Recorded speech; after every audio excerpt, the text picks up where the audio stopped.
Narito ako ngayon sa isang maliit na apartment sa Beirut, 62 taong gulang.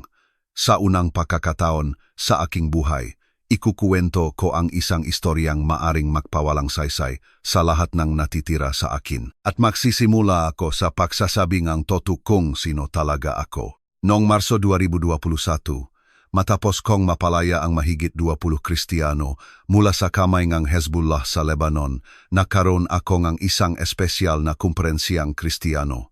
Ngunit bago pa man iyon, isang gabi sa Tehran, may nangyari na nagpabago sa lahat. Dumating si Jesus sa aking silid tulugan at malinaw na sinabi sa akin na iwan ko ang Iran at dalhin agad ang kanyang krus. Brigadier General ako sa Islamic Revolutionary Guard Corps sa halos buong karera ko. Kilala ako nga tao bilang Hassan Tafeshi Kam, ngunit hindi iyon ang apelidong ipinanganak ko. Dinagdagan ko iyon noong 1989 nang maging kataas-taasang pinuno ng Iran ang malayo kong pinsan na si Ali Kam. Dinagdagan ko ito dahil alam ko kung ano ang kayang gawin ng pangalang iyon. Alam kong magbubukas ito ng mga pinto. Alam kong magbibigay ito sa akin ng kapangyarihan at tama ako. Ang pangalang iyon ang nagahon sa akin mula sa pagiging ordinaryong opisyal ng ERGC tungo sa pagiging general na may access sa pinakamataas na antas ng kapangyarihan sa Islamic Republic. Nagbigay ito sa akin ng pribilehiyo, proteksyon at respeto. Ngunit hindi nito ako nailigtas mula sa kahong-kahang unti-unting pumapatay sa akin mula sa loob. Pagkatapos, nagpakita sa akin si Jesus at nagbigay ng utos na hindi ko kayang tanggihan. Iwanan ang lahat, pumunta ka sa Lebanon. Ilagay mo ang aking mga tao. Iyon ay 3 taon na ang nakalipas. Ang totoo, ipinanganak ako bilang Hassan Tafeshi noong taksibol ng 1963 sa Tehran. Ang aking ama, si Ahmad Tafeshi, ay isang opisyal ng gobyerno sa Ministry of Interior. Ang aking ina, si Zara, ay nagmula sa isang relihiyosong pamilya sa Qom. Hindi kami mayaman, ngunit may koneksyon kami. Ang aming pamilya ay nagmula kay Fakhreddin Tafeshi, na naglalagay sa amin sa loob ng Sadat Hosseini, ang mga inapo ni Hussein ibn Ali sa Shia Islam. Ang linyahe na ito ay may kahulugan. Nangangahulugan itong galing ka sa banal na dugo, may koneksyon ka sa pamilya ng Propeta Muhammad. Ipinagmamalaki ng aking ama ang pamana na ito. Pinili niya ang apelidong Tafeshi upang parangalan ang aming ninuno. Ngunit ang totoo, bago ang 1979, ang linyahe na ito ay walang gaanong praktikal na silbi. Nagbigay ito ng respeto sa mga relihiyosong sirkulo, tinatawag kang Sayyid bilang titulo, ngunit hindi ito nagbukas ng mapinto o naglagay ng pera sa iyong bulsa. Nagbago ang lahat matapos ang Rebolusyong Islamiko noong 1979. Bigla, ang pagiging Sadat Hosseini ay nangangahulugang lahat. Ang bagong gobyerno ay itinayo sa Shia Islam, ang mga klerigo ang namumuno, at kung mapatunayan mo ang iyong linyahe pabalik sa pamilya ng propeta, mayroon kang agarang kredibilidad at access. Ang malayo kong pinsan, si Ali, ay ipinanganak na Ali Hosseini noong 1909 sa Mashhad. Ang kanyang ama ay nagmula rin sa aming iisang linyahe sa pamamagitan ng lolo naming si Hussein. Pinili ni Ali na gamitin ang pangalang Khamenei, kalaunan sa buhay, na tumutukoy sa kanyang lugar ng kapanganakan, ang Khamenei. Nang siya ay umakyat sa kapangyarihan, una bilang Pangulo noong 1981 at pagkatapos bilang kataas-taasang pinuno noong 1989, ang pangalang iyon ay naging pinakamakapangyarihang apelido sa Iran. Kilalang lahat si Khamenei. Kinatatakutan ngang lahat si Khamenei. Gustong lahat na makakonekta kay Khamenei. Nakita ko agad ang pagkakataon. Iyon ay noong 1989 at ako ay 26 taong gulang. Sumali ako sa IRGC noong 1982 sa panahon ng digmaang Iran-Iraq. Lumaban ako at umakyat sa ranggo sa loob ng 7 taon. Kapitan ako noon. May kakayahan ngunit hindi naman pambihira. Isa ako sa libu-libong opisyal na gumagawa ng parehong trabaho. Ngunit mayroon akong kalamangan na wala ang karamihan sa kanila. May dugong nanalaitay sa akin na konektado sa bagong kataas-taasang pinuno. Magkalayo kaming pinsan sa pamamagitan ng aming lolong si Hussein at ang aming koneksyon kay Fakhr ad-Din Tafisi. Hindi malapit ang aming relasyon. Nagita lang kami ng ilang beses sa mga pagtitipon ng malaking pamilya, ngunit totoo ang koneksyon sa dugo. At nagpasya akong gamitin ito. Pumunta ako sa tanggapan ng records at opisyal na idinagdag ang Kam bilang aking pangatlong pangalan. Si Hassan Tafeshi ay naging Hassan Tafeshi Kam. Legal iyon, tumpak iyon, makakamag-anak kami. May karapatan akong gamitin ang pangalang iyon. Ngunit magiging tapat ako sa iyo. Hindi ko ito ginawa dahil sa pagmamalaki sa pamilya. Hindi ko ito ginawa upang parangalan ang aming ninuno. Ginawa ko ito dahil alam ko kung ano ang kayang gawin ng pangalang iyon para sa aking karera. At lubos akong tama, agad ang pagbabago. Bigla, kapag ipinakilala ko ang sarili ko bilang Hassan Tafeshi Kam, nagbabago ang pag-uugali ng matao. Bigla, ang mga pinto na zarado ay nagsimulang magbukas.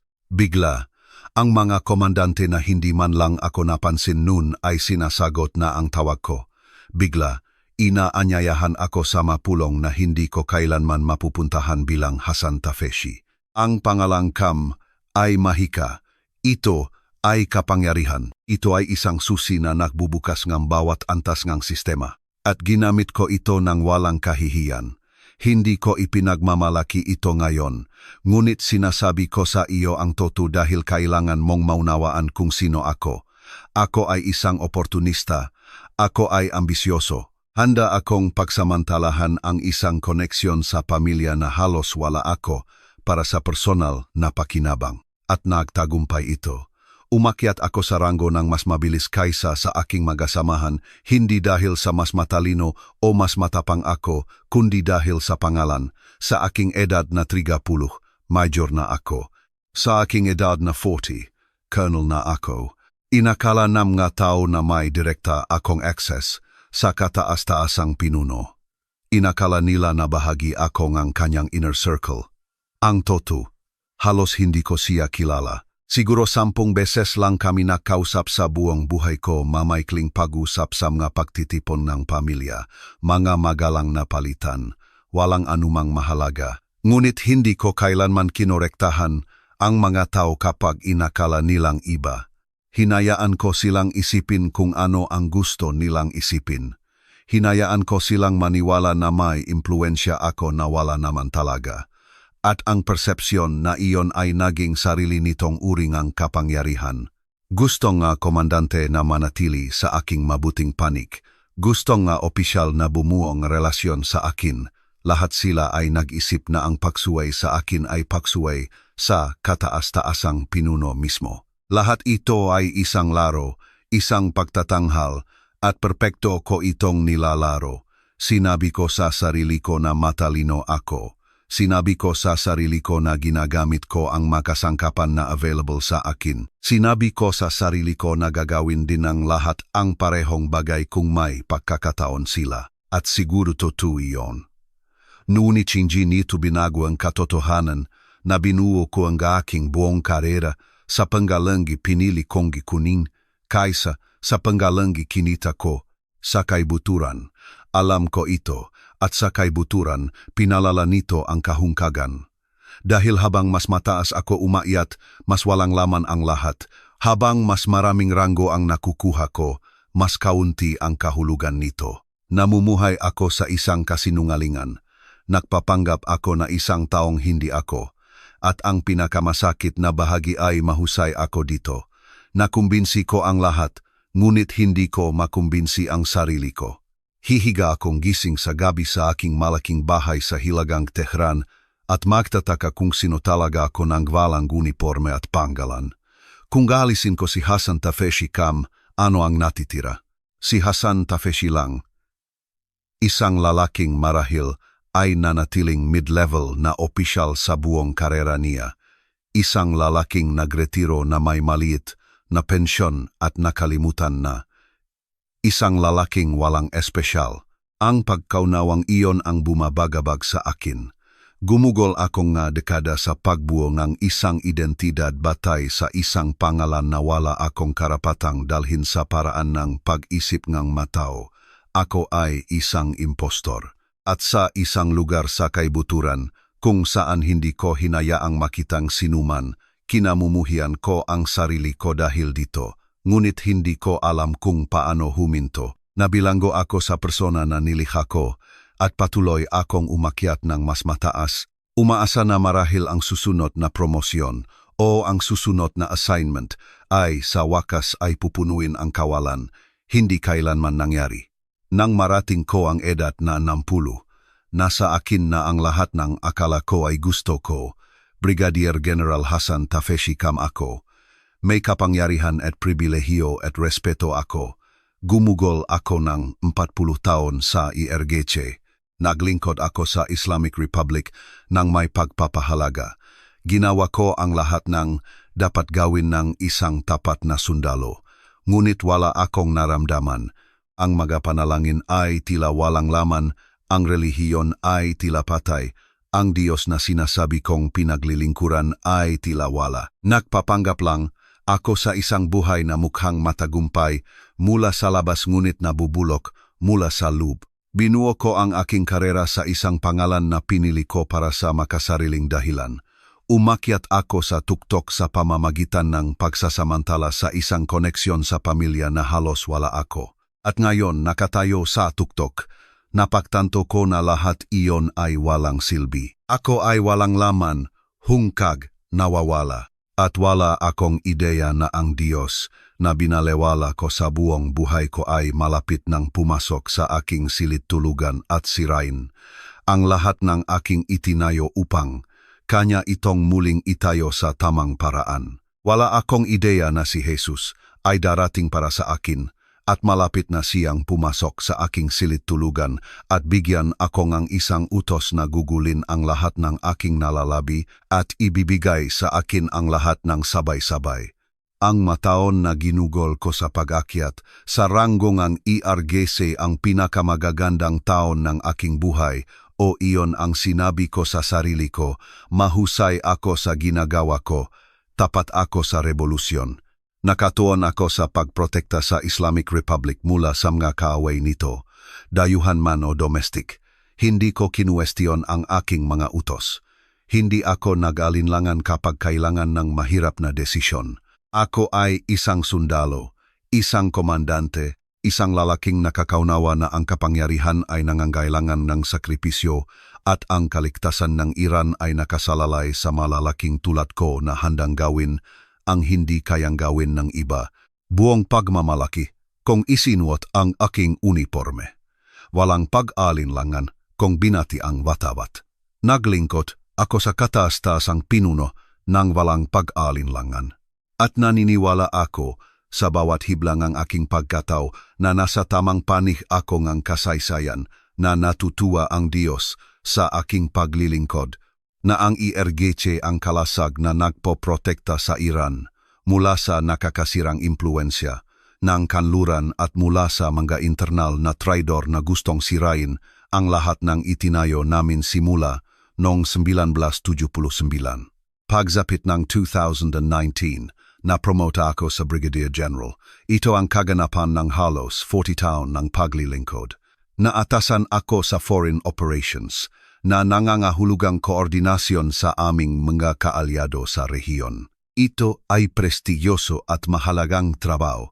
Regular akong naglagbay sa Lebanon at Syria. Nakipagpulong ako sa mga komandante mula sa Hezbollah at iba pang grupo na may kaparehong pananaw, NG paglaban laban sa Israel at Amerika. Tumulong ako sa pag-aayos ng mga programa sa pagsasanay at paglilipat ng armas.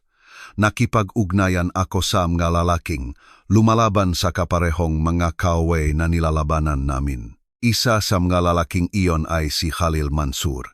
Isa siyang senior commander ng Hezbollah na nakabase sa Timog Lebanon. Makasama kaming nagtrabaho sa maraming operasyon sa loob ng ilang taon. Nagplano kami na misyon ng magkasama. Umupo kami sa isang silid upang talakayin ang estratehiya at taktika. Hindi kami eksaktong magkaibigan, ngunit mayroon kaming mutual na respeto.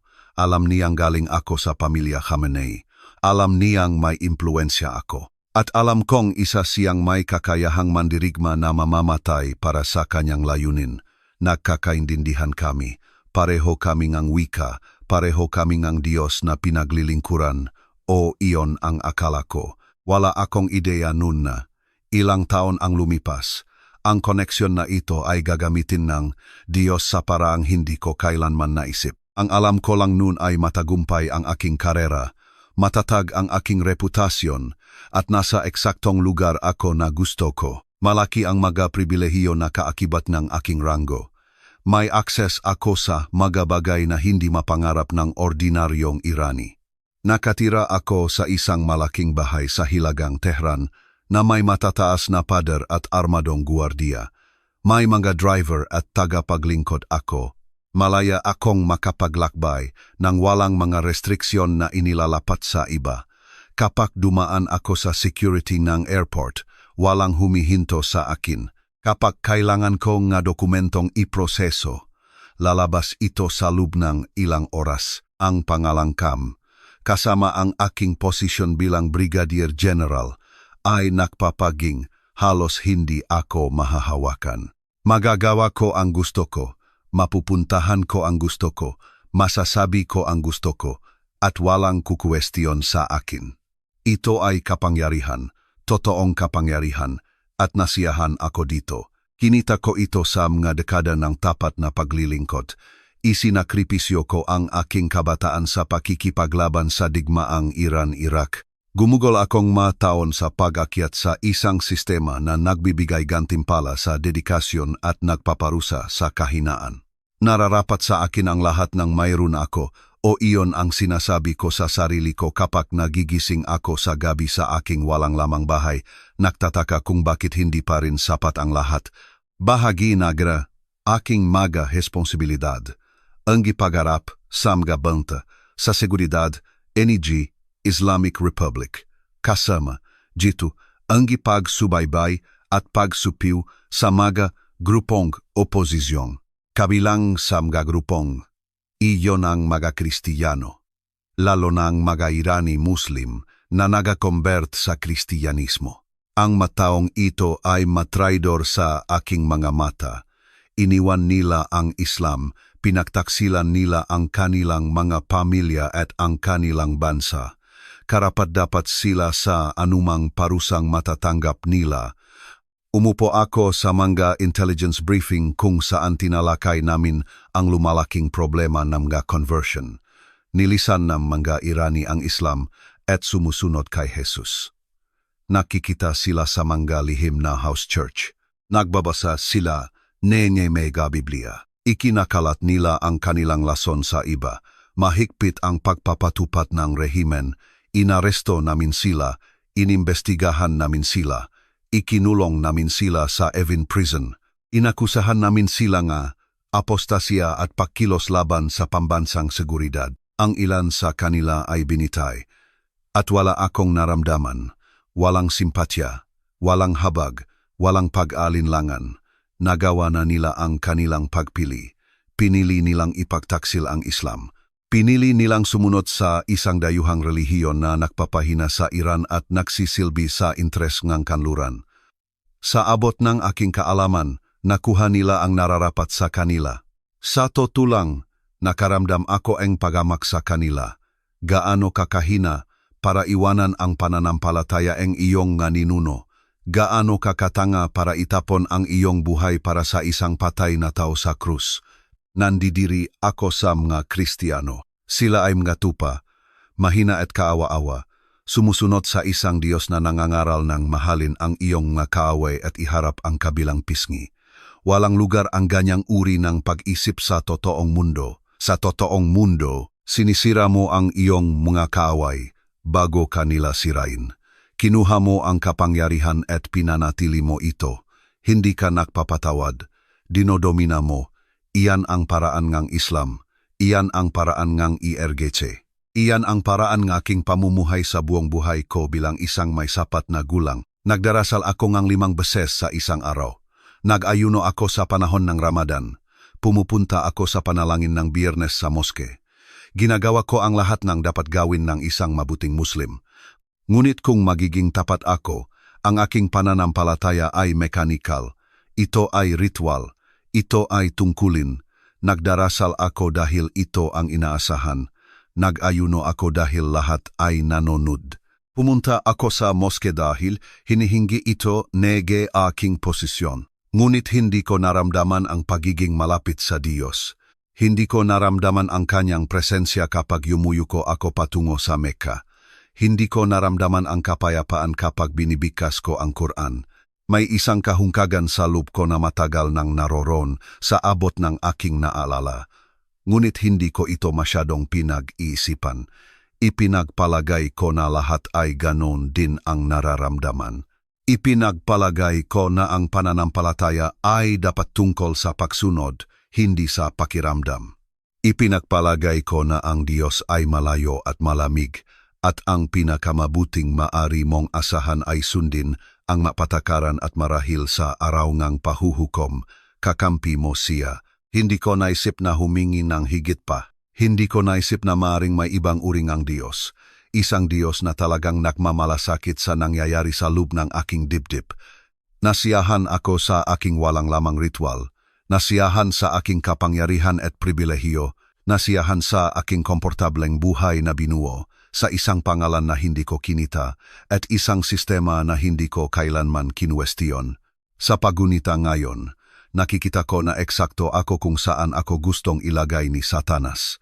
Relihiyoso ako ngunit patay sa loob. Makapangyarihan ako ngunit bangkarote sa espiritual. Nasa akin ang lahat ng mayaalok ng mundo at wala ang talagang mahalaga. Ako ay isang libingan na pinuti, malinis at kagalang-galang sa labas, puno ngang kamatayan sa loob. Ngunit hindi ko alam iyon nun. Akala ko maayos ako. Akala ko matagumpay ako. Akala ko pinagpala akong Diyos. Wala akong ideya na malapit akong makaranas ng isang pangyayari na sisira sa bawat palagay na ginawa ko tungkol sa Diyos, pananampalataya, at katotohanan. Wala akong ideya na si Jesus na kinamumuhian ko ay malapit nang pumasok sa aking silid tulugan at bigkasin ang aking pangalan. Wala akong ideya na ang aking buong mundo ay malapit ng baliktarin at wala akong ideya na ang kahungkagang natutunan kong balewalain ay malapit ng mapunong isang bagay na napakalakas at napakatotunahanda.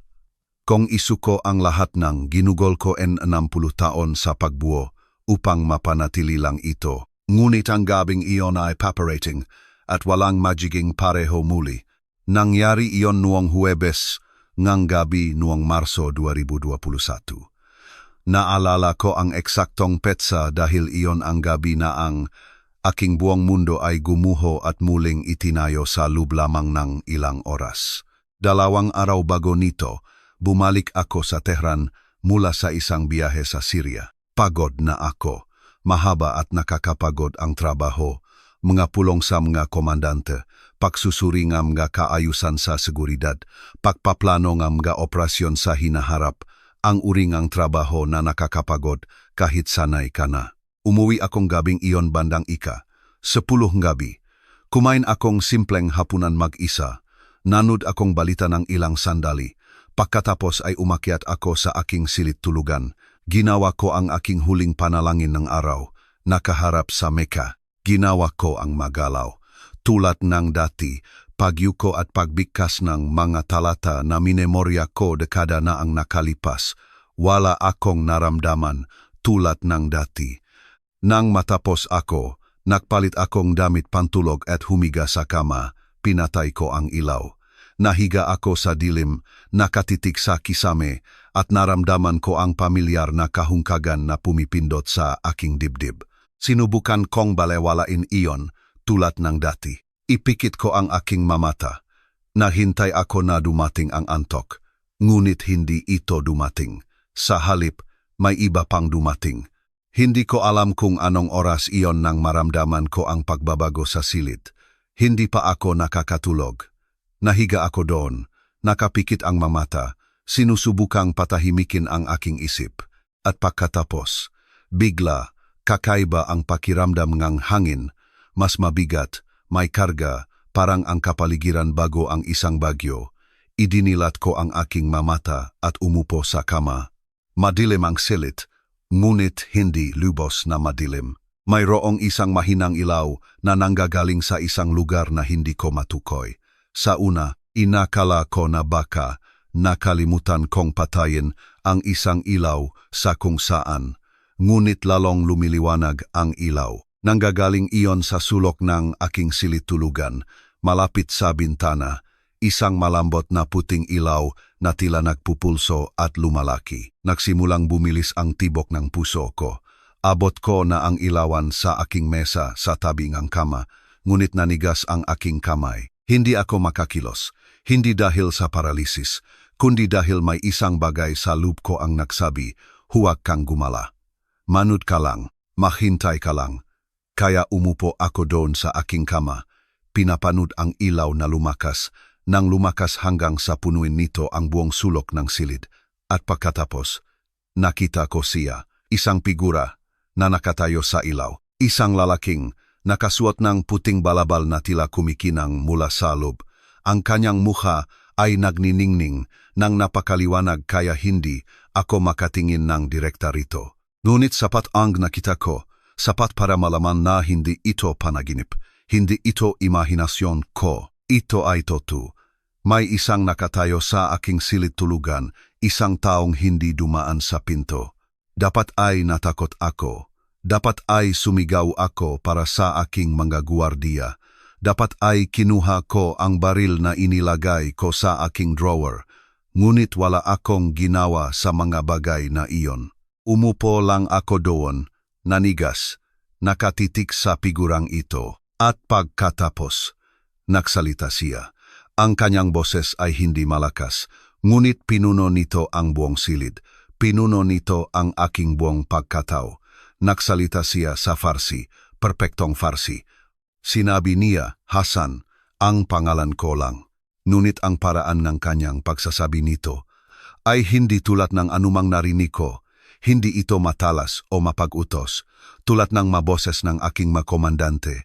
Hindi ito malamig o malayo, tulad ng boses ng mga imam sa moske.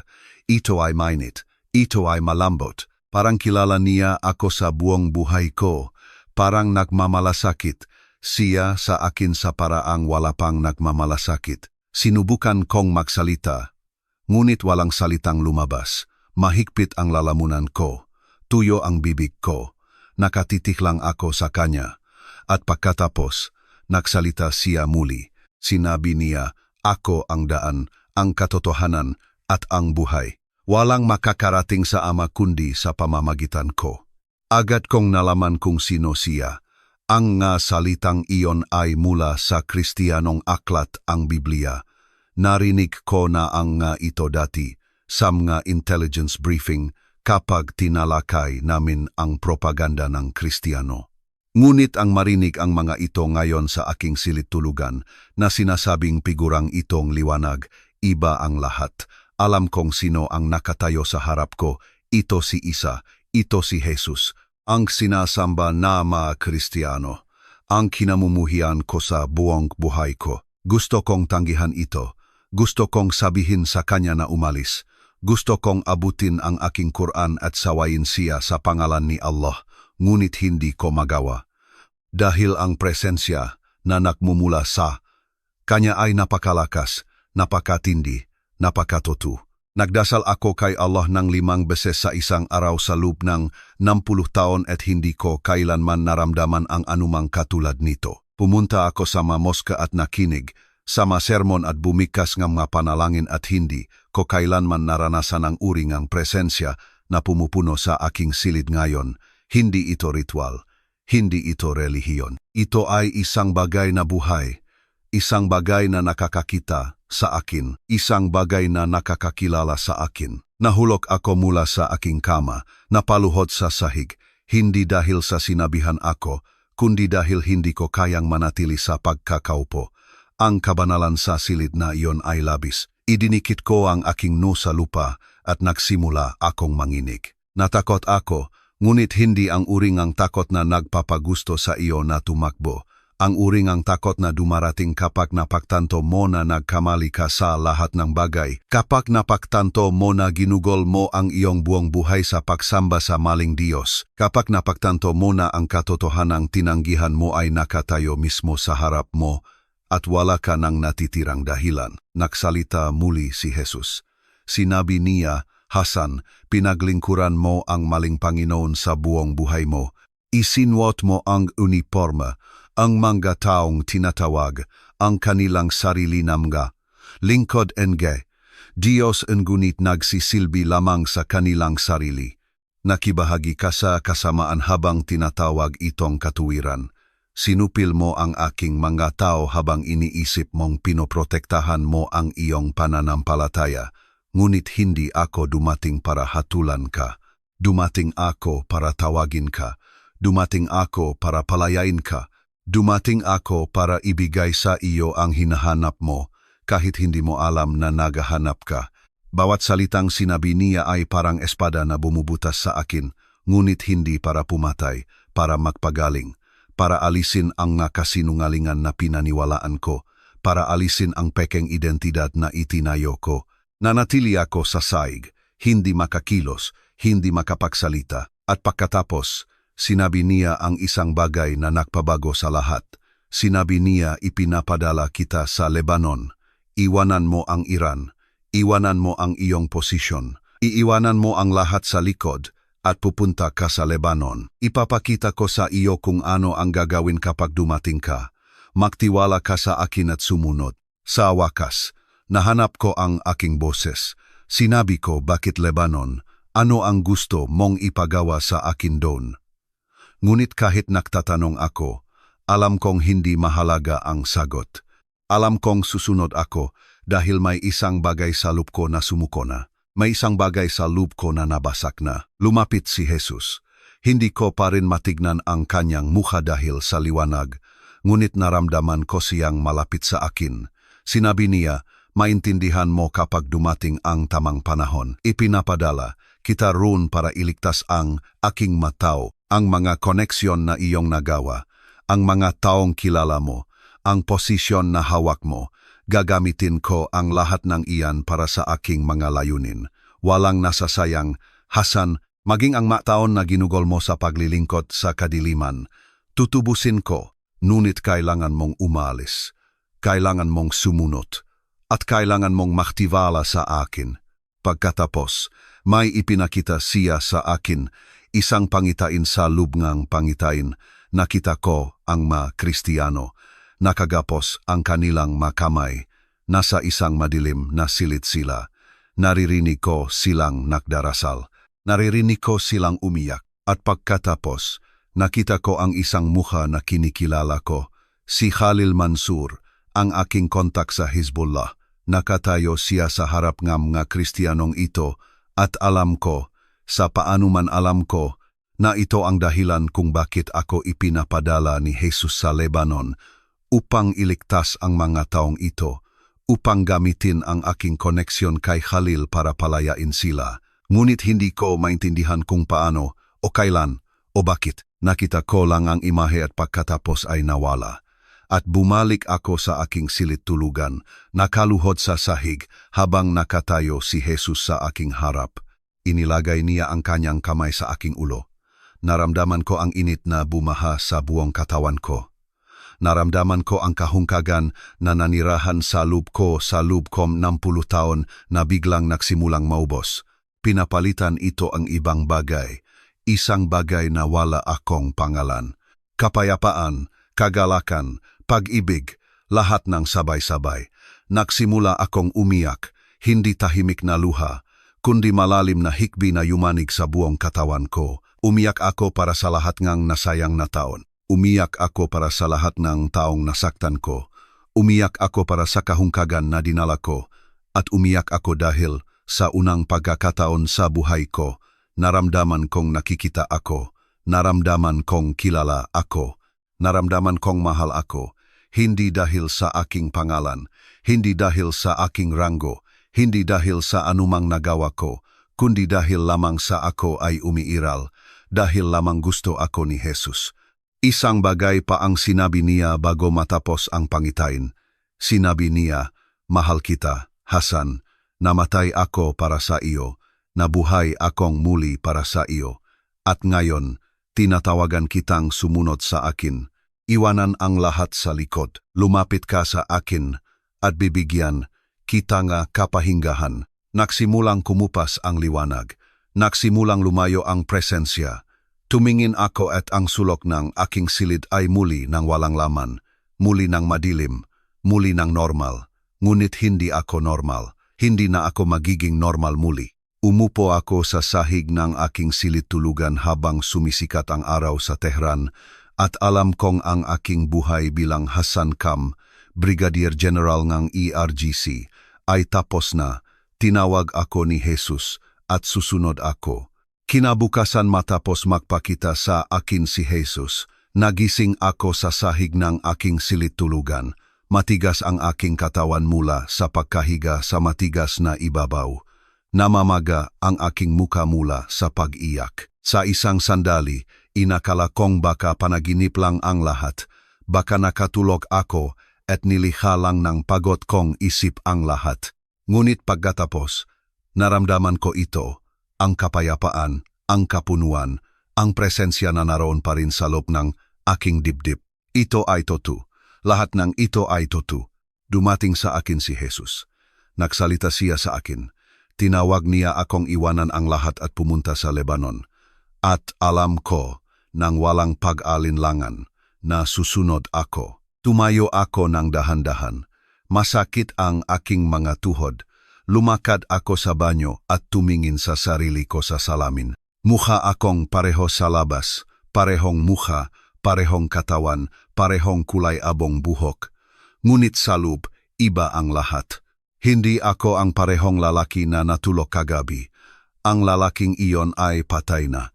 May bagong isinilang sa kanyang lugar. Hindi ko palubos na naiintindihan ang lahat. Hindi ko alam kung ano ang itatawag sa sarili ko. Ngunit alam kong kay Jesus na ako ngayon at nagpabago iyon sa lahat. Ginugol ko ang sumunod na ilang araw sa isang ulap. Ginawa ko ang mga karaniwang gawain ng aking buhay. Ngunit ang aking isip ay nasa ibang lugar. Dumalo ako sa mapulong sa IRGC headquarters. Sinuri ko ang maulat. Nagbigay ako nga utos. Ngunit wala na sa mga ito ang tila totoo. Lahat ay tila isang pagtatanghal. Parang ginagampanan ko ang isang papel sa istorya ng ibang tao. Ang uniforme na isinuot ko ng may pagmamalaki sa loob 40 taon ay biglang tila isang kostume. Ang ranggo na nagbigay sa akin kahulugan ay biglang tila walang saysay. Ang kapangyarihan na aking tinamasa ay biglang tila mga tanikala. Tiningnan ko ang aking mga kasamahan at iba ang nakita ko sa kanila. Nakita ko ang kahungkagan sa kanilang nga mata, ang parehong kahungkagan na nasa aking mga mata sa loob ng 60 taon. Ginagawa lang nila ang magawain, tulad ng ginagawa ko, na naglilingkod sa isang sistema na nagbibigay sa kanilang lahat maliban sa talagang kailangan nila, at gusto ko silang sabihan. Gusto ko silang hawakan sa balikat at alugin at sabihin, gumising kayo. Nagsisilbi kayo sa maling Panginoon. Ngunit hindi ko magawa, hindi pa. Kailangan kong maging maingat, kailangan kong magplano, kailangan kong alamin kung paano umalis nang hindi nagdududa. Tahimik akong nagsimulang gumawa ng kaayusan. Sinabi ko sa aking assistant na kailangan kong maglakbay sa Lebanon para sa konsultasyon sa aming nga kontak sa Hezbollah. Hindi ito karaniwan. Maraming beses na akong naklakbay na kanito noon. Walang naktanong, nagbook akong flight. Nagayos akong nga pulong sa makataong kilala ko sa Beirut. Gumawa akong ang cover story na magtatagal sa masusing pagsusuri. Sa labas, normal ang lahat. Isa lamang biyahe sa trabaho. Ngunit alam ko ang totoo, hindi ako babalik. Hindi ito biyahe. Ito ay pagtakas. Ibinenta ko ang ilang mga item ng tahimik, mga bagay na hindi agad mapapansin. Ikinonvert ko ang pera sa US dollars sa pamamagitan ng black market contacts. Kumuha ako ng maliit na bag na naglalaman lamang ng mahahalaga, isang pamalit na damit, ilang personal na dokumento, at ang pinakamahalaga sa lahat, isang maliit na bagong tipan sa Farsi na nakuha ko sa pamamagitan ng isang underground contact. Nagsimula akong basahin ito ng lihim bawat gabi pagkatapos ngang pangitain. Ang mga salita ay tila tumatalon mula sa pahina. Sila ay buhay. Nagsasalita sila ng direkta sa aking puso. Hindi ito tulad ng pagbabasa ng Quran. Iba ito. Ito ay tila ang Diyos, mismo ang nakikipag-usap sa akin. Ang pinakamahirap na bahagi ay ang pag-aalam kung ano ang iniiwan ko. Wala akong asawa, hindi ako kailanman nagpakasal. Ang aking karera ang naging buhay ko. Ngunit mayroon akong pamilya, mga kapatid, pamangkin, pinsan, kasama na ang aking malayo na koneksyon sa kataas-taasang pinuno mismo. Kapag nawala ako, lahat sila ay maghihirap. Ang pangalangkam na nagbukas nga pinto para sa akin sa buong buhay ko ay magiging sumpa para sa kanila. Kukuwestiyunin sila, iimbestigahan, paghihinalaan na tinulungan ako o alam ang aking mga plano. Ang ilan sa kanila ay maaring mawalan ng posisyon. Ang ilan ay maaring arestuhin. Ang pag-iisip na iyon ay nagpasuka sa akin. Ngunit naalala ko ang sinabi ni Jesus sa Biblia. Ang sinumang nagmamahal sa ama o ina ng higit sa akin ay hindi karapat-dapat sa akin. Kailangan kong pumili. At pinili ko si Jesus. Sumulat akong isang liham at iniwan ito sa aking desk drawer. Hindi ko ipinaliwanag ang lahat. Sinabi ko lang na kailangan kong umalis dahil sa personal na dahilan. Sinabi ko na huwag akong hanapin. Sinabi ko na paumanhin sa kahihiyan na dinadala ko sa pamilya. Hindi gaanong, ngunit iyon lang ang may bibigay ko sa kanila. Isang Martes ng umaga noong Abril 2021, isinuot ko ang aking uniforme ng IRGC sa huling pagkataon. Tiningnan ko ang aking sarili sa salamin, ang mabituin sa aking balikat, ang mamedalya sa aking dibdib, ang insignia na nagmamarka sa akin bilang Brigadier General. Pinag-isipan ko ang lahat ng taon na ginugol ko sa pagguhangang gadekorasyong iyon, lahat ng misyon, lahat ng sakripisyo, lahat ng kompromiso, at wala akong naramdaman. Walang pagmamalaki, walang panghihinayang, kapayapaan lang. Hinubad ko ang uniforme at nagsuot ang damit sibilyan, simpleng pantalon at kamiseta. Inilagay ko ang uniforme sa aking bag. Kakailanganin ko ito upang makalusot sa airport ng walang tanong. Ngunit kapag nakarating na ako sa Beirut, hindi ko na ito isusuot muli. Lumabas ako ng aking bahay sa huling pagkakataon. Tumango sa akin ang aking maguwardiya nang sumakay ako sa kotse. Wala silang ideya na hindi na nila ako makikita muli. Dinala ako ng driver sa Imam Khomeini International Airport. Nag-check-in ako para sa aking flight gamit ang aking military credentials. Walang nahanap sa aking mga bag. Walang nagtanong. Ang pangalangkam at ang aking ranggo ay nagbukas ng bawat pinto, tulad ng dati. Ngunit sa pagkakataong ito, ginagamit ko ang pribilehiyong iyon upang makatakas sa mismong sistema na nagbigay nito sa akin. Sumakay ako sa eroplano at humanap ng aking upuan sa bintana. Habang lumilipat kami, tiningnan ko ang Tehran na unti-unting nawawala sa ilalim ko. Ang lungsod kung saan ako ipinanganak. Ang lungsod kung saan ko binuo ang aking karera. Ang lungsod kung saan ako natakpuan ni Jesus. Pinanood ko itong lumiliit ng lumiliit hanggang sa naging isang kalat lang magusali at pagkatapos ay wala na. At naramdaman kong may isang bigat na binuhat mula sa aking mabalikat. Iniwan ko ang lahat ng aking nakilala sa loob ng 60 taon.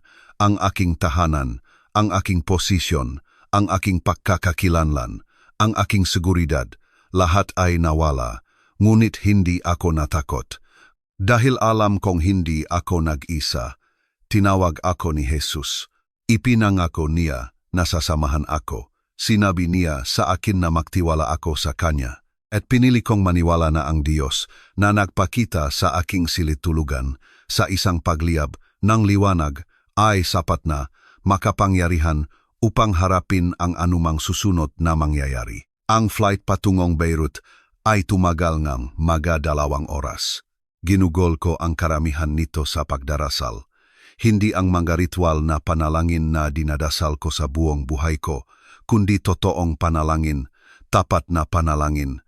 Pakikipag-usap kay Jesus na parang nakaupo siya sa tabi ko, humihingi sa kanya ang gabay upang ipakita sa akin kung ano ang gagawin, upang tulungan akong maintindihan kung ano ang ibig niyang sabihin niyang, gawin mo ang aking gawain. Nang lumapag kami sa Beirut Airport, naramdaman ko ang kakaibang halong ng ginhawa at takot. Ang ginhawa dahil nakalabas ako ng Iran, takot dahil wala akong ideya kung ano ang susunod na mangyayari.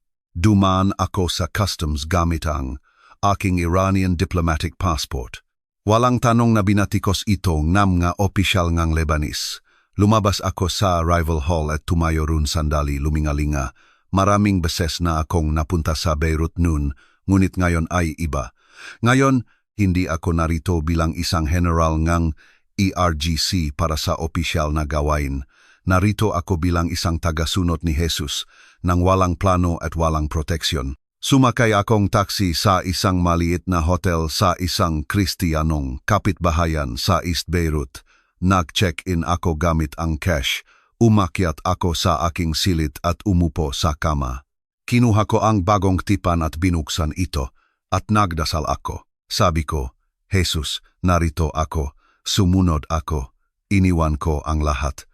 Ngayon, ipakita mo sa akin kung ano ang gusto mong gawin ko. Hindi ako nakarinig ng isang naririnig na boses, ngunit naramdaman ko ang isang malakas na impresyon sa aking espiritu. Maghintay ka, magpahinga ka, ipapakita ko sa iyo sa lalong madaling panahon, kaya naghintay ako. Ginugol ko ang sumunod na ilang araw sa hotel room na iyon. Nagbabasa ng Biblia at nagdarasal at sinusubukang maintindihan kung ano ang nangyari sa akin. Hindi ko kinontak ang anuman sa aking dating kasamahan sa IRGC. Hindi ako nakipag-ugnayan sa mga kontak ng Hezbollah. Naghintay lang ako. At sa ika-4 na araw, nagbago ang lahat. Nakatanggap ako ng isang mensahe na magbubunyag kung bakit ako ipinadala ni Jesus sa Lebanon. Sa aking ika-4 na araw sa Beirut, lumabas akong hotel sa unang pagkakataon. Kailangan kong sariwang hangin.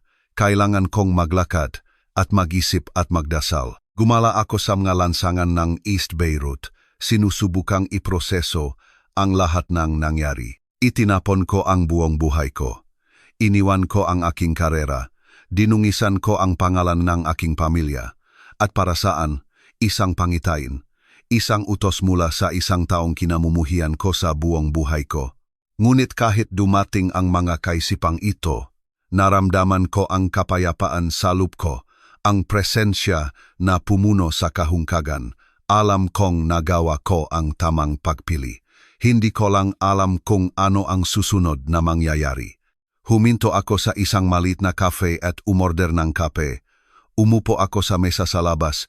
Pinapanood ang mataong dumadaan, Lebanese, Palestinian, Syrian, lahat sila ay namumuhay ng normal.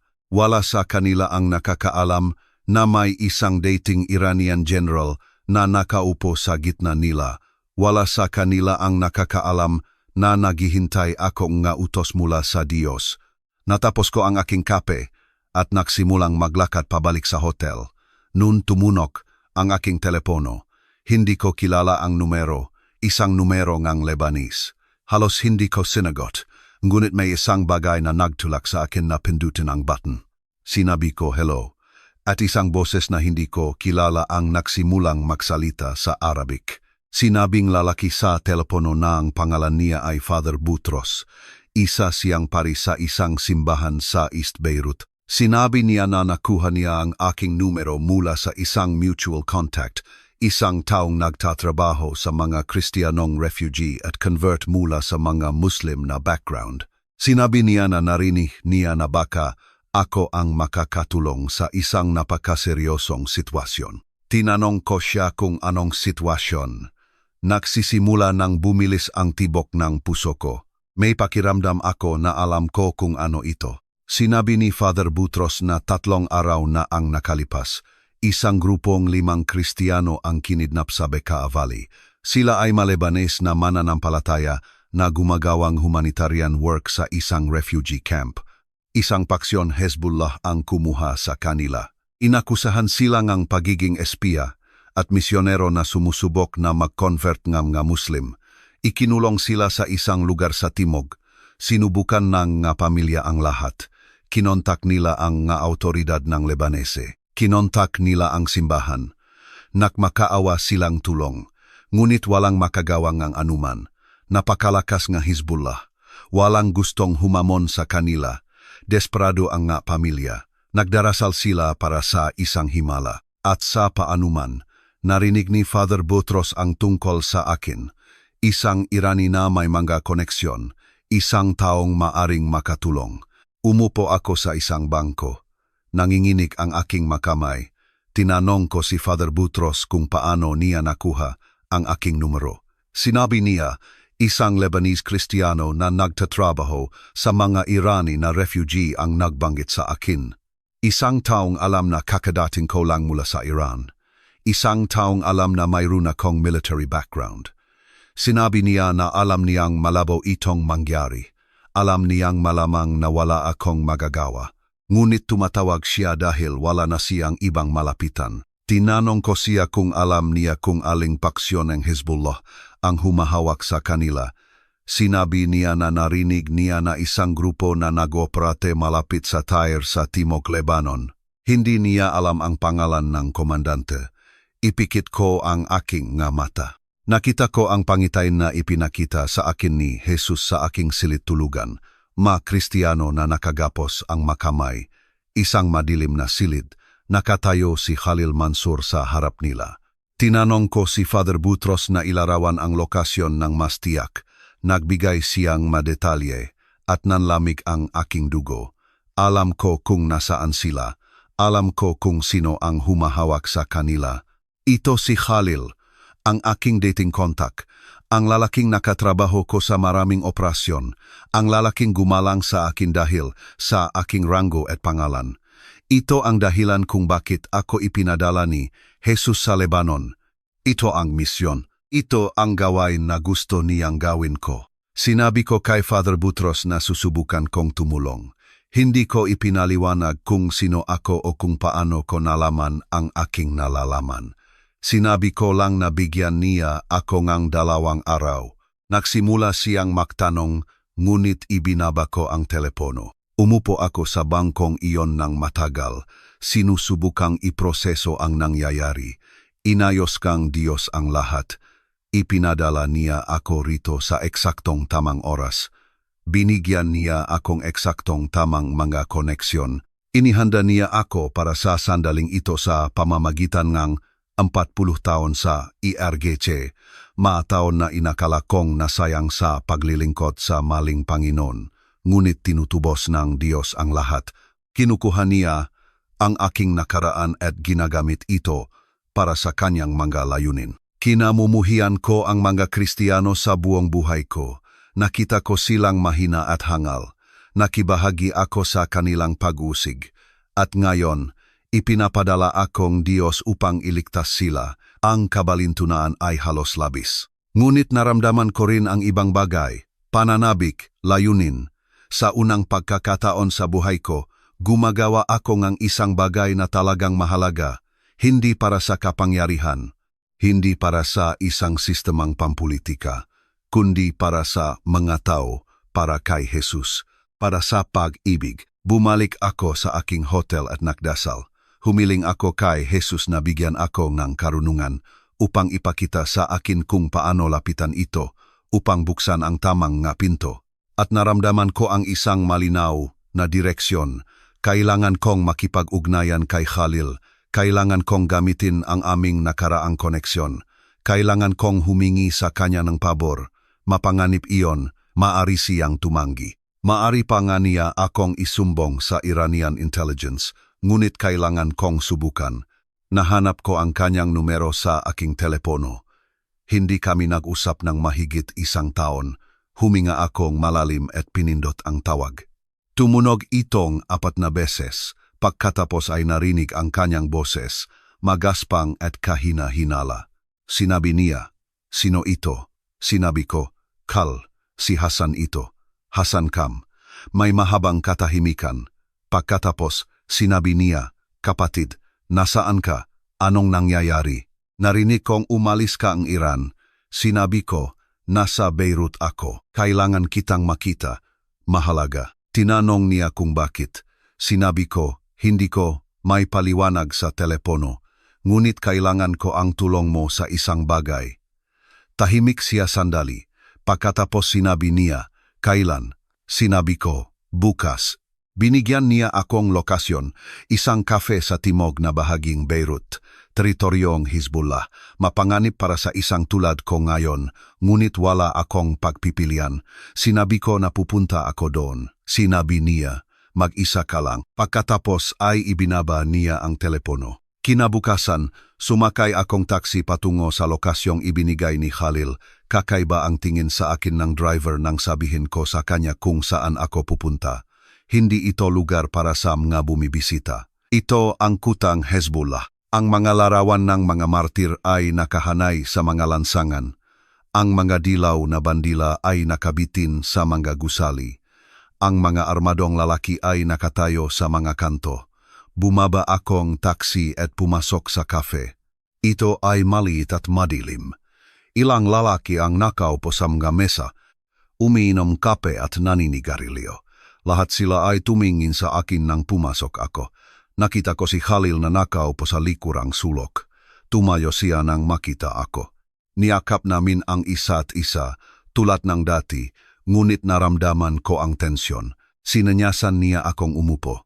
Umorder siyang kape para sa aming dalawa. Pagkatapos ay umuko siya at sinabi, "Magsalita ka." Huminga ako. Sinabi ko, "Alam kong may 5 kang Kristiyano. Alam kong kinuha mo sila 3 araw na ang nakalipas. Alam kong inakusahan silang gawaing misyonero at kailangan kong palayain mo sila." Nanigas ang kanyang mukha. Sinabi niya, "Paano mo nalaman ito?" Sinabi ko, "Hindi mahalaga. Ang mahalaga ay hinihiling ko sa iyo bilang isang kaibigan na pakawalan mo sila." Umupo siya sa kanyang upuan. Tinitigan niya ako ng matagal. Pagkatapos sinabi niya, "Bakit ka nagmamalasakit sa mga Kristiyano? Ikaw ay iregeje. Ikaw ay pamilya kam. Ang mga taong ito ay mga kaaway. Bakit mo isasakripisyo ang sarili mo para sa kanila?" Alam kong kailangan kong sabihin sa kanya ang totoo o kahit bahagi nito. Sinabi ko, "Khal, may nangyari sa akin. Nakilala ko ang isang taong nagpabago sa lahat. Hindi ko may paliwanag ang lahat, ngunit hindi na ako ang dating ako. Ang mga Kristiyanong ito na hawak mo ay inosente. Tumutulong sila sa mga refugee, hindi sila nag-espiya.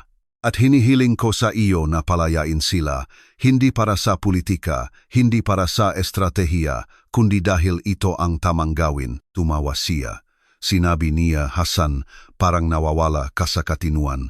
Alam mo kung ano ang gagawin sa iyo sa Iran kapag nalaman nilang narito ka at humihiling sa akin na palayain ang mga Kristiyano. Alam mo, tatawagin ka nilang traidor." Sinabi ko, "Alam ko." Ngunit humihiling pa rin ako.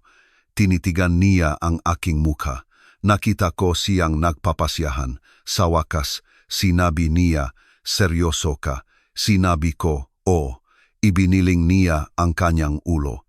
Sinabi niya, "Hindi ko lang sila basta-basta mapapalaya. May mautos ako, may makomandante ako sa itaas ko. Kung papakawalan ko sila ng walang dahilan, kukuwestiyunin ako. Kailangan ko ang isang bagay. Kailangan ko ang dahilan na maibibigay ko." Nag-isip ako sandali. Pagkatapos sinabi ko, "Sabihin mo sa kanila na ako ang may responsibilidad sa kanila. Sabihin mo sa kanila na ako ay IRGC. Sabihin mo sa kanila na iniimbestigahan ko kung mayroon silang halaga sa intelligence. Sabihin mo sa kanila ang anumang kailangan mong sabihin. Ngunit hayaan mo akong kunin sila." Tahimik siya. Pagkatapos sinabi niya, "Hinihiling mo sa akin na ilagay ang aking reputasyon sa peligro para sa iyo." Sinabi ko, "O, at may utang ako sa iyo." Tumawa ulit siya. Pagkatapos sinabi niya, may utang ka na sa akin para sa operasyon na iyon sa Damascus. Naalala mo? Sinabi ko, naalala ko. Buntong hininga siya. Sinabi niya, dapat ay balif ako. Ngunit gagawin ko ito para sa iyo, hindi para sa kanila, para sa iyo. Naramdaman ko ang pagbuhos ng ginhawa. Sinabi ko, salamat.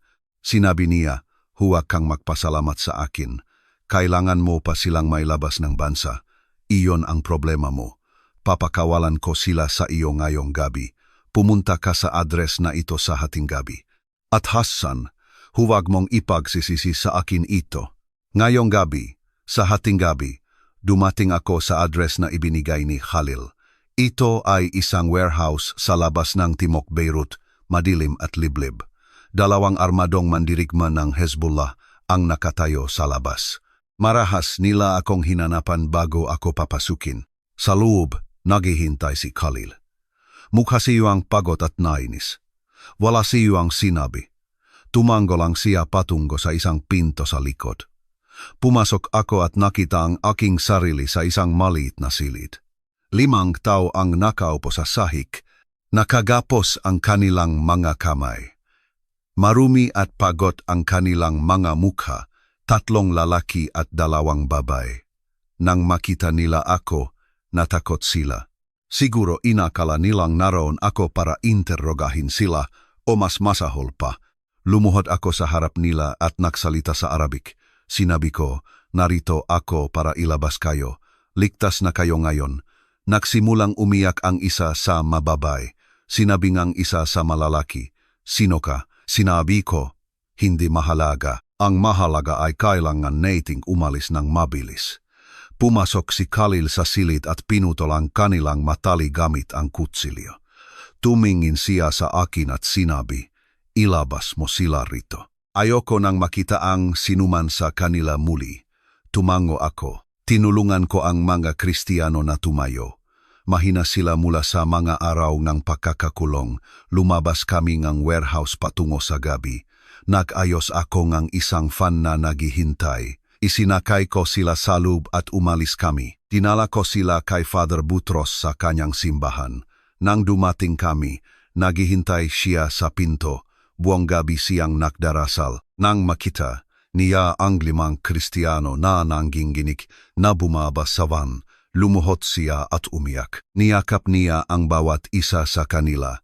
Patuloy siyang nagsasabi, salamat sa Diyos, salamat sa Diyos. Tinawag ang makapamilya sa loob ng 1 oras. Magkamagulang at kapatid at anak ay nagmamadali sa simbahan. May mga luha at hiyawan ng kagalakan. Nagyakapan ang mga tao at nagdasal at kumanta. Nakatayo ako sa likuran, pinapanood ang lahat ng iyon. Naramdaman ko ang isang bagay na hindi ko kailanman naramdaman sa 60 taon ng buhay. Dalisay na kagalakan. Hindi ang pansamantalang kasiyahan nege pagkumpleto nege isang misyon. Hindi ang pagmamalaki ng pagkakaroon ng promosyon. Kundi malalim na kagalakan na nakmumula sa pagkaalam na ginamit akong Diyos upang iligtas ang nga inosenteng buhay. Isa sa mga babaeng iniligtas ko ang lumapit sa akin. Bata pa siya, siguro 25. Hinawakan niya ang aking mga kamay at tiningnan ako sa mata. Sinabi niya, nagdarasal kami araw-araw na magpadala ang Diyos ng isang taong magliligtas sa amin. Ang isa sa amin ay nakaroon ng panaginip. Pinangarap niya na isang Iranian general ang magliligtas sa amin. Hindi namin naintindihan kung ano ang ibig sabihin nito, ngunit ngayon naintindihan na namin. Ipinadala kang Diyos. Nagsimula akong umiyak. Hindi ko mapigilan. Sinabi ko, hindi ako ang iniisip mo. Ako ang inyong kaaway. Inusik ko ang nga taong tulad ninyo sa buong buhay ko. Ngumiti siya at sinabi, ngunit natakpuan ka ni Jesus at ipinadala ka niya sa amin. Iyon lang ang mahalaga. Hiniling sa akin ni Father Butros na manatili. Sinabi niya na hindi na ako makakabalik sa aking hotel. Hindi na iyon ligtas. Kakalat ang balita tungkol sa ginawa ko. Magsisimulang magtanong ang Hezbollah. Malalaman ito ng Iranian intelligence. Kailangan kong mawala ng sandali. Dinala niya ako sa isang safe house na pinapatakbo ngang simbahan. Ito ay isang maliit na apartment sa isang Kristiyanong kapitbahayan. Sinabi niya na maaari akong manatili doon hanggat kailangan ko. Sa sumunod na ilang linggo, tahimik akong nanirahan sa apartment na iyon. Nagbasa akong Biblia, nagdasal ako, nakipagkita ako kay Father Butros at sa iba pang Lebanese na mananampalataya na tumulong sa akin na maintindihan kung ano ang ibig sabihin ng sumunod kay Jesus. Tinuruan nila ako tungkol sa biyaya at pagpapatawad at ang ebanghelyo. Bininyagan nila ako sa isang maliit na seremonya na mayroon lamang ilang tao. Nang umakyat ako mula sa tubig, naramdaman kong tunay akong isinilang muli. Patay na ang dating Hasan. Ang bagong Hasan ay ganap na kay Jesus. Sa panahong ito, nagsimula rin akong tumulong kay Father Butros sa kanyang ministeryo. Nakipagtulungan siya sa mga refugi at inuusig na Kristiyano mula sa buong gitnang silangan, mga Syrian, Iraqi, Iranian. Nakilala ko ang mga mananampalatayang Irani na tumakas sa pag-uusig tulad ng ginawa ko. Narinig ko ang kanilang mga kwento. Nagdasal ako kasama nila. At nagsimula akong maintindihan na hindi lamang ako iniligtas ng Diyos para sa aking sarili. Iniligtas niya ako upang maging bahagingang isang mas malaking bagay, isang pagalawngang kanyang espiritu sa buong rehiyon. Pagkatapos ng ilang buwan, naramdaman ko na sinasabi sa akin ng Diyos na oras na para magsalita, oras na para ibahagi ang aking kwento sa publiko. Natakot ako. Alam kong ang paglabas sa publiko ay maglalagay sa akin sa permanenteng peligro. Hindi titigil ang Iranian intelligence sa paghahanap sa akin. Ituturing akong Hezbollah na traidor. Mapapahiya at imbestigahan ang aking pamilya. Ngunit alam ko rin na ang aking testimonya ay maaring makarating sa mga taong hindi kayang maabot ng iba, ma-opisyal ng ERGC, ma-opisyal ng Iran, matao sa loob ng rehimen na kasing hungkag ko, mga taong kailangang malaman na totoo si Jesus at na may liligtas din niya sila.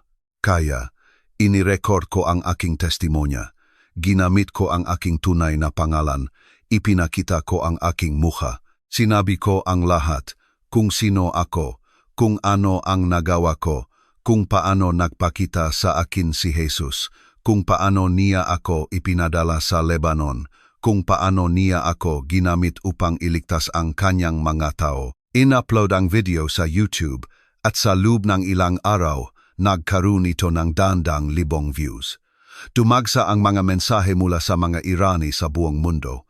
Ang ilan ay puno ng galit. Nagmumura sa akin, tinatawag akong traidor at duwag. Ngunit marami ang iba, mataong nagpapasalamat sa akin, mataong nagsasabing mayroon silang parehong pagdududa na mayroon ako, mataong nagsasabing gusto nilang malaman ang higit patungkol kay Jesus. Nais kong magsalita ngayon sa iba't ibang tao na maaring nanonood nito. Sa aking mga kapwa opisyal ng ERGC, sinasabi ko ito, kilala ko ang buhay na inyong dinaranas. Kilala ko ang kapangyarihan at pribilehiyo na inyong tinatamasa. Kilala ko ang respeto na inyong sinasakupan. Ngunit kilala ko rin ang kahungkagan sa loob. Alam kong nagdarasal kayo ng 5 beses sa isang araw at walang naramdaman. Alam kong nagtataka kayo kung ito lang ba ang lahat. Narito ako upang sabihin sa inyo, mayroon pa, napakarami pa, totoo si Jesus. Nakikita niya kayo, kilala niya kayo, at tinatawagan niya kayo tulad ng pagtawag niya sa akin. Hindi kayo kailangang manatili sa kadiliman. Maari kayong umalis. Maari kayong maging malaya. So ba Irani sa buong mundo, sinasabi ko ito, ang Islamic Republic ay hindi ang tinig ng Diyos. Ang rehimen na pumapatay ng mga nagpoprotesta at nagpapahirap sa mga sumasalungat at ng api sa mga kababayan ay hindi naglilingkod kay Allah. Nagsisilbi ito sa sarili nito. At si Jesus ay gumagalaw sa buong Iran ngayon. Tinatawagan ang mga Muslim na lumabas sa sistemang iyon. Libo-libo sa inyo ang nagkakaroon ng mga panaginip. Panggitain, pagtatagpo sa lalaking nakaputi. Hindi kayo baliw. Iyan si Jesus. Siya ang daan patungo sa Diyos, hindi sa pamamagitan nga mga ritual at patakaran, kundi sa pamamagitan ng relasyon, sa pamamagitan ng pag-ibig, sa pamamagitan ng biyaya. Kung tatawagan ninyo ang kanyang pangalan, sasagutin niya kayo. Ipinapangako ko sa inyo iyan. Sa aking pamilya, sinasabi ko ito.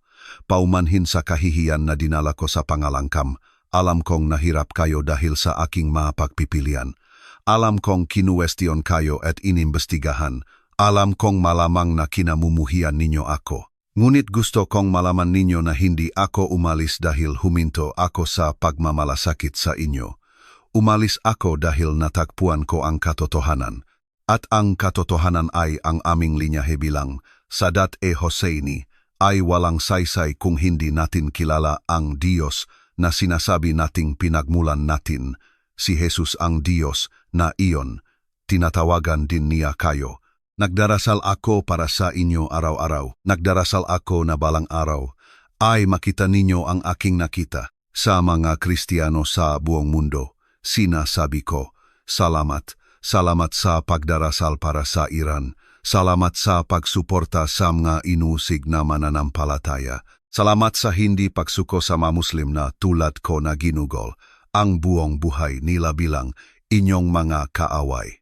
Patuloy na magdasal, patuloy na sumuporta, patuloy na maniwala dahil gumagalaw ang Diyos sa gitnang silangan sa mga paraan na hindi pa natin nakikita.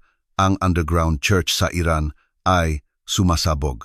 Lumalakas ang mga mananampalatayang Lebanese, Syrian at Iraqi sa kabilangang pag-usig. Itinatayo ni Jesus ang kanyang simbahan at hindi mananay ang mapintuan ng impyerno laban dito. Inirecord ko ang testimonya na ito noong 2025. Ako ay 62 taong gulang. Nakatira ako sa pagtatago sa Lebanon. Hindi ko kayang sabihin sa inyo kung saan eksakto. Ang Iranian intelligence ay naglagay ang halaga sa aking ulo.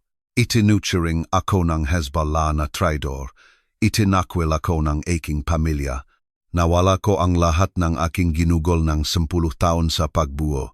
Ang aking ranggo, ang aking reputasyon, ang aking seguridad, ang aking pangalan, lahat ay nawala. Ngunit gagawin ko itong muli ng buong puso. Dahil ang aking nakuha ay higit na mahalaga kaysa sa aking nawala.